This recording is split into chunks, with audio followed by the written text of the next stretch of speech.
and it was very obvious today. And we have Robert Chapman joining us from the International Forecaster, and he is the editor and publisher. And, Bob, you can tell us about the manipulation today. Good afternoon. Good afternoon, Melody. I would like you to send me that article along with the link, please. Okay. And buenas tardes. Huh?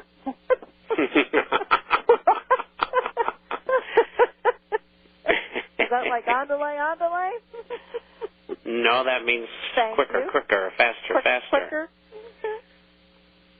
Or I could say, je vous en prie. We'll do it in French. Oui, oui. Or guten Tag in German. Anyway, gold is now selling in the excess market down $19. And we can see that the U.S. government is in the market. And this afternoon, when the market was up 160 points and gold was about even, they brought the market down to minus 80 on the day. And, of course, they turned gold around and took it off on spot $14.50, and now on the axis up to minus $19.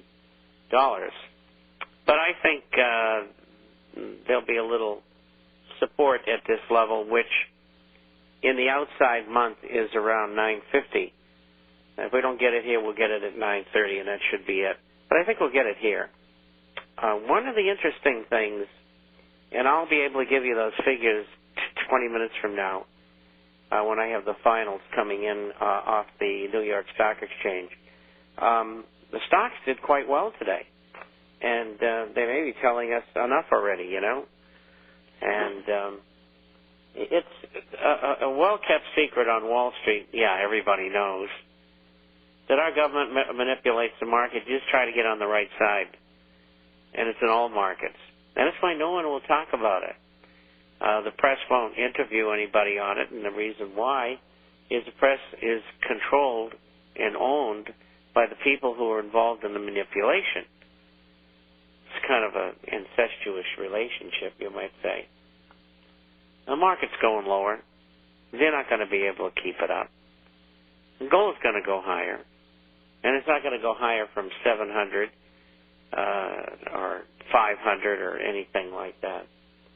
You know, I was telling Melody earlier that a year ago, 3, quote, experts told us gold was going to 500. Of course, it didn't do that. And they stick by their guns, and they've been dead wrong all the way. And that's Mike Balser, Tim Wood, and Gary North. So I want to give them the credit that they deserve for being about as wrong as you possibly could be. And there's a lot of newsletter writers out there who are telling us we're going to correct back to 5 or 6 or 7 or 800, and I think they missed the boat. There is negativity toward gold still because people really don't understand its function. My generation does, but I'm old. And so younger people, most of them don't know. Younger? Between 35 and 60. And that's one of the reasons you haven't seen action. We're starting to see action in the United States among buyers, just beginning. And it's in the gold coins.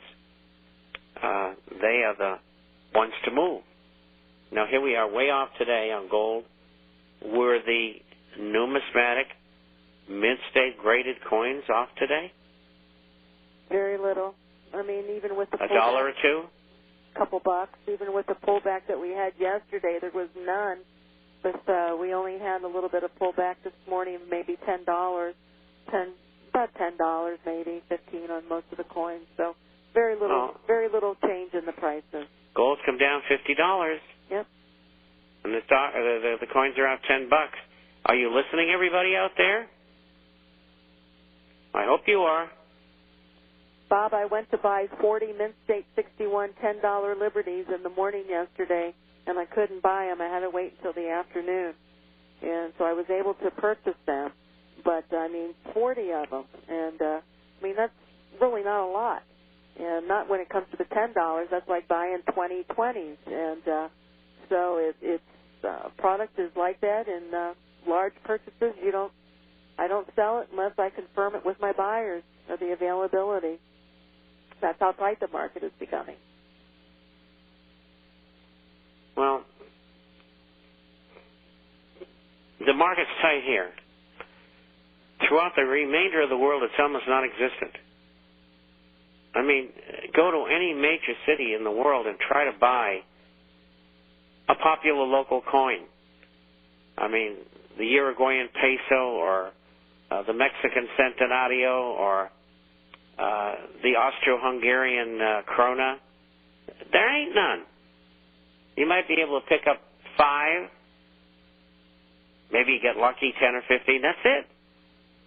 And that's calling all the dealers in that city, whether it's Vienna or Mexico City or Montevideo or whatever. That's what you're going to get. People are fleeing all currencies. All currencies. And it's going to go on for a long time. The people who are running the show in America have no credibility at all. And there's going to be bankers' revolts here. They're going to be screaming for them to get hung or be brought to trial for what they've done to the financial system. And our government continuing to shove money to them. It's just atrocious. The public saying, well, what do we do? Because they don't understand. I'm talking about people with degrees.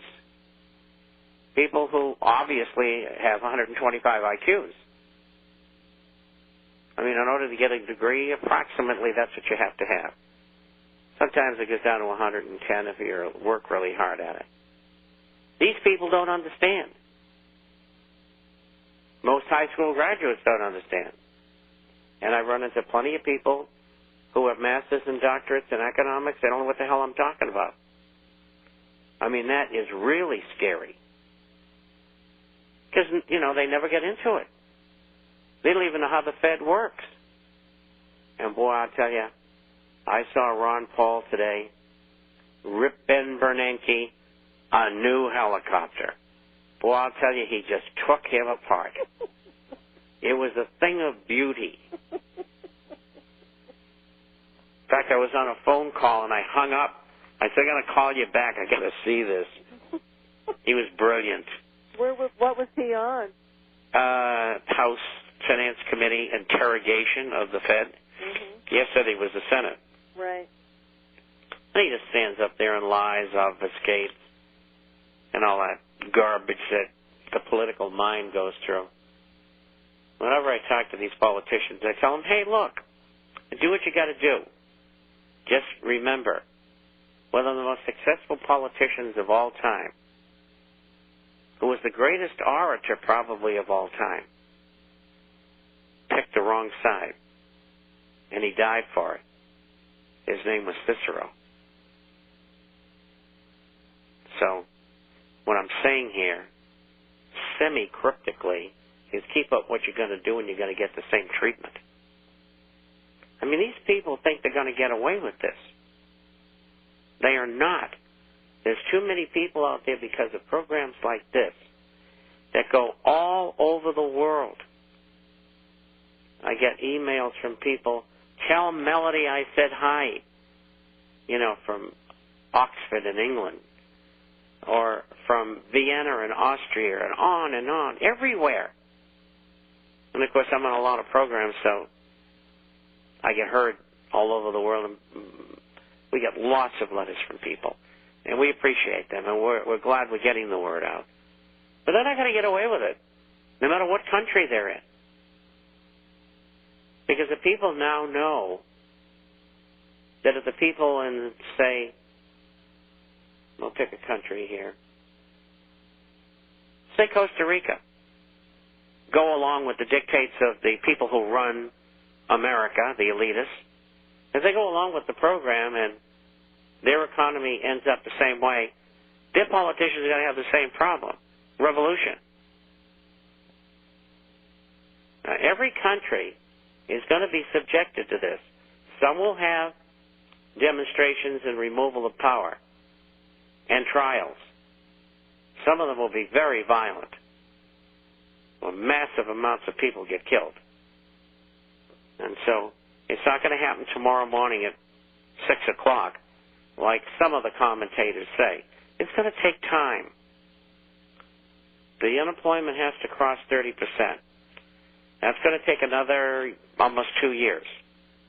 And then there'll be prime in America and prime everywhere else, because if unemployment is 30% in the United States, I can promise you that in other countries it's going to be 50 and 60%, because they can't export.